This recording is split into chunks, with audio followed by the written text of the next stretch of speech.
Hello and welcome to Deranged News with your host, Miss Tech. Hello and welcome to Miss Tech Radio, the only broadcasting show to bring you the USSA propaganda. Now let's start out with Mark Cuban. Last night, Mark Cuban took a lot of heat because his Dallas Mavericks will not be playing the national anthem anymore before the games. Ben Shapiro was quick to roast him on Twitter, saying based on the NBA's commitment to screwing Hong Kong freedom fighters, they should just play the Chinese national anthem. Mark Cuban has been slow to respond to any of these roasts, but we all know how the NBA has been treating the United States, our flag, and our national anthem this year. Hopefully all of these communist-sympathizing sports teams will quickly go down in flames, just like their views have. Although I will say I did watch the Super Bowl, and the only thing that's important is the Patriots won. And I'm just going to leave that at that. Moving on from Mark Cuban, let's just go see what the Democrat-controlled House, Senate, and presidency is looking like. Continued lockdowns, schools staying closed, teachers' unions deciding children's education fate because they are more important than your child's future. Churches are closed and restricted, millions are out of work. Now, it seems that, specifically in the Keystone Pipeline area, many unions regret backing Biden, which is quite ironic considering during his entire campaign while Biden was in the basement, his team was explaining that they were going to do most of the things that were on this list.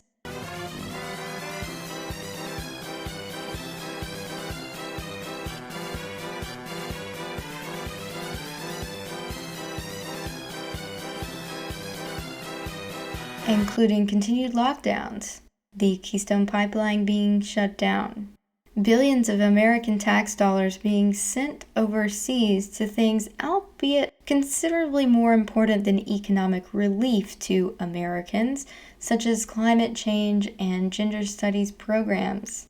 More illegals pouring into the United States with both health care protection and economic protection.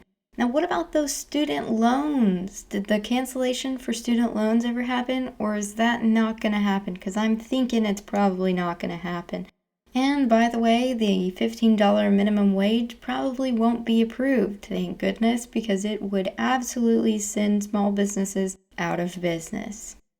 Exiled from Twitter, but now on Gab, Andrew Torba posts data companies are now starting to sell extremist scores to help companies avoid doing business with Trump supporters, which is interesting because I guess they just ruled out everyone who isn't a leftist, democratic bigot. Pretty ironic considering their anti-fascism narrative that they like to fashion around the GOP, conservative, and Trump supporter. Now let's just see what their extremist identifiers are. Okay, likely to vote GOP based on ZIP, registered GOP voter, GOP campaign donor. Oh, are they platform users of Gab and Parler? Hunter safety certificate, firearm training. Yeah, it seems like they're ruling out a good many people. Yeah, it seems like fascism at its finest, in my humble opinion. Now, the crazy thing is, why are these data companies even allowed to do this? And what business would want... What business would want to admit that they're using this data so that they exclude a significant portion of the population in the United States? I mean, it's almost like these big tech companies and big data companies have way too much power. Yeah, it's almost like social media and big tech companies have way too much power and they don't allow people to keep them in check because they either get censored or banned. It's almost like Gina Carano, who was just removed from The Mandalorian following an Instagram post. This is straight from the Epic Times.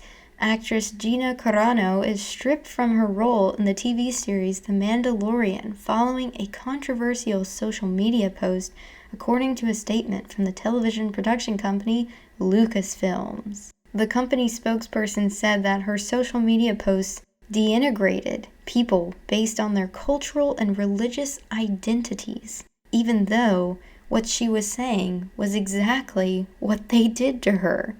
It's ironic because the post that she's getting fired from and canceled for is exactly what they're doing. I mean, you can't make this up. Carano has been criticized on social media after she shared a post on Instagram that has since been removed, comparing the prosecution of Jews during Nazi Germany to current hatred towards people with different political views. Quote, Jews were beaten in the street, not by Nazi soldiers, but by their own neighbors, the 38-year-old Texas native wrote. She said because history was edited, most people today don't realize that they could get to the point where Nazi soldiers could easily round up thousands of Jews. The government first made their own neighbors hate them simply for being Jews. She asks, how is that any different from hating someone for their political views? After she received a slew of hatred and criticism, the hashtag #FireGinaCarano became trending on Wednesday, only for her to be fired. James O'Keefe of Project Veritas, as well as Project Veritas, have both been suspended on Twitter for exposing Facebook. Now, would you look at that? Something that a big tech company doesn't like, information that is detrimental to their reputation, has just come out, and of course you are not allowed to speak out on that, and you are suspended. Now, if you still can't smell the sticky, stinky stench of fascism in the mainstream media or social media sector, maybe this will give it to you once and for all. Throwback to the summer when Trump came out saying that HCQ, hydroxychloroquine, was a safe and effective method for treating coronavirus. After months of ridicule, thousands of doctors came out in support of HCQ as a treatment for coronavirus, and they were threatened to be delicensed, deplatformed, and mocked and ridiculed in the public sphere. Now flash forward to February. Dr. Stella Emanuel, heavily ridiculed in the public sphere for supporting HCQ, now demands an apology. And rightfully so. She is one of the many thousands of doctors who were ridiculed over the summer for supporting HCQ.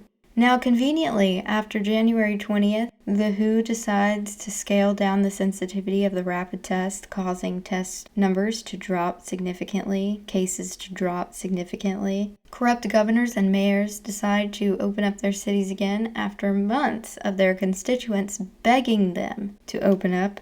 And now, after January 20th, it comes out that HCQ actually has been proven effective to work against treating COVID-19. So we're rounding off today's segment with some absolutely appalling news. So this is from YAF, Young Americans for Freedom. Elon University is hosting a whites-only caucus for white-identifying students to discuss racism without re-traumatizing people of color. The school also forces students participating to sign a confidentiality agreement. Elon University is hosting a white caucus open only to white-identifying students as an initiative to help them on their anti-racism journey. And it says below, progressives for segregation. Now let's get to one other post before we actually read the proposal from Elon University. This is from the Department of YAF. On Tuesday, we broke the story obtained via campus bias tip line of a caucus restricted to only white students at Elon University. Overnight, the school announced it had canceled the racially segregated event. Well, thank God for that, but who knows if they will see the errors of their ways. Let's get on to the important message from the School of Education. Dear School of Education students, you are invited to participate in the School of Education's White Caucus for white identifying students in the School of Education. The caucus will meet on Tuesdays at 8:30 p.m. on Zoom, beginning February 16th. Now, what is a white caucus? A white caucus is a space for white identifying, I can't even say this, it's so ridiculous. A white caucus is a space for white identifying individuals to engage in conversations that unpack race and systemic oppression. White caucuses allow white identifying allies to have these conversations in a way that does not burden or re-traumatize people of color. White caucuses give white people a space to learn about and process their awareness of and complicity in unjust systems without harming their friends of color. Why is it urgent that you are involved? Yes, why isn't it so urgent that only white people have to come to their senses about how complicit they are in racism? The School of Education mission statement commits to preparing equity-minded leaders in the field of education. Participating in a white caucus is one step towards fulfilling the commitment for white identifying students. We know that racism and systemic oppression are woven deeply into the roots of our society and our education system, and this creates a problem for us all, not just people of color. White caucusing is one part of a lifelong and multifaceted commitment to anti-racism for white identifying people who are passionate about racial justice and who want to begin taking concrete and direct action. So then you have to fill out a form, and this is what the form says. All participants must adhere to our confidentiality agreement. White caucuses tend to be vulnerable spaces. Being critically reflective and honest is a necessary part of unlearning white supremacy culture. And then, of course, they'll share their thoughts and feelings, but if you sign this piece of paper, you cannot share anything outside of the group. Just listen to this. By signing up, participants agree to leave what is said in the caucus meetings and not to share anything outside of the group for any reason. Do not record or take pictures, post anything on social media, or talk negatively about others outside of the caucus, and not to share anything outside of the group for any reason. I mean, this should tell you everything you need to know. They're talking about how racism is rooted, deeply rooted in our culture while being abhorrently racist. But of course, I guess you can't be racist towards white people.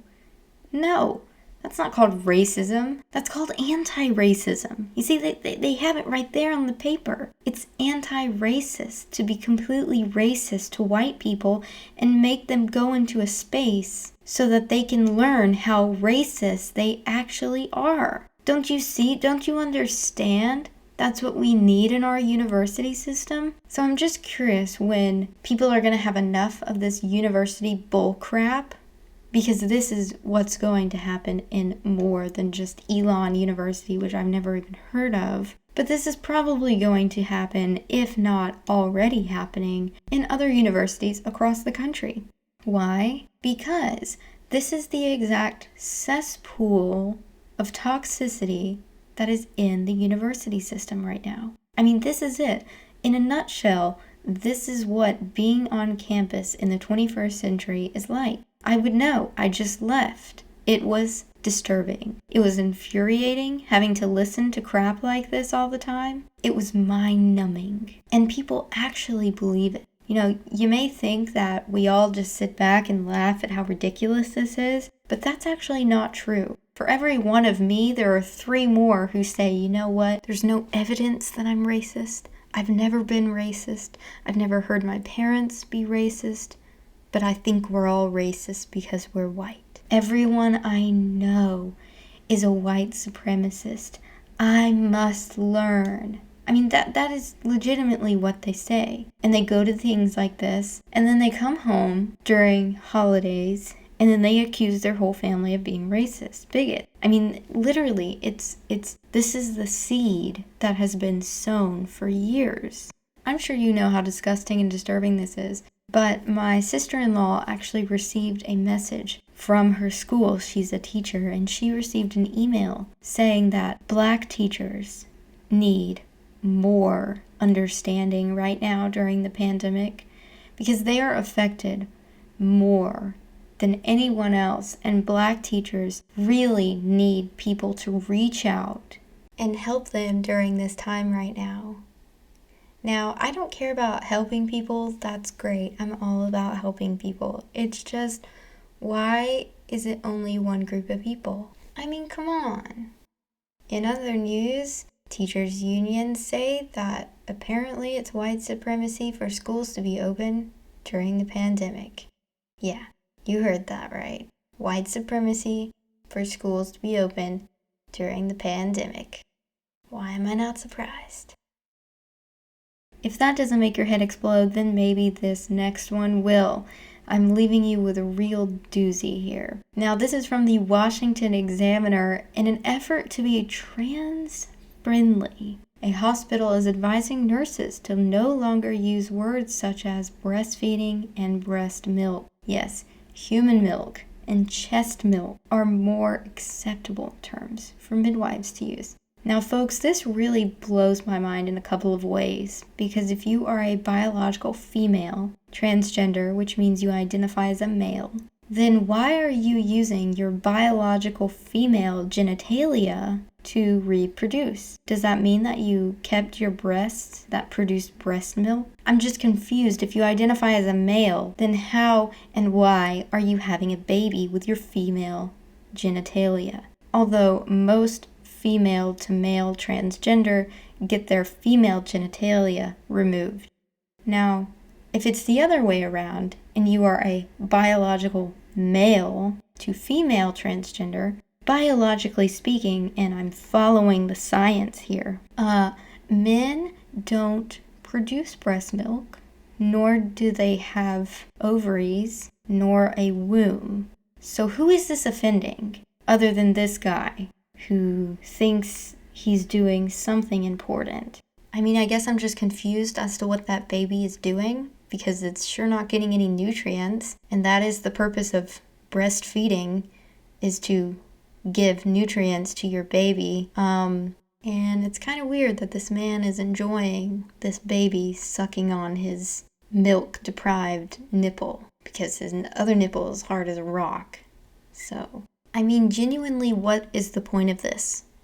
Other than, obviously, this man is enjoying having a baby suck on his nipple, which, I'm sorry, that's really weird.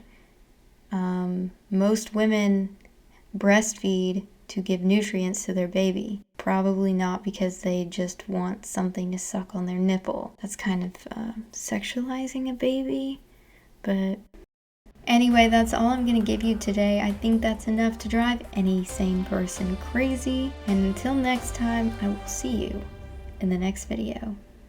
Bye-bye now.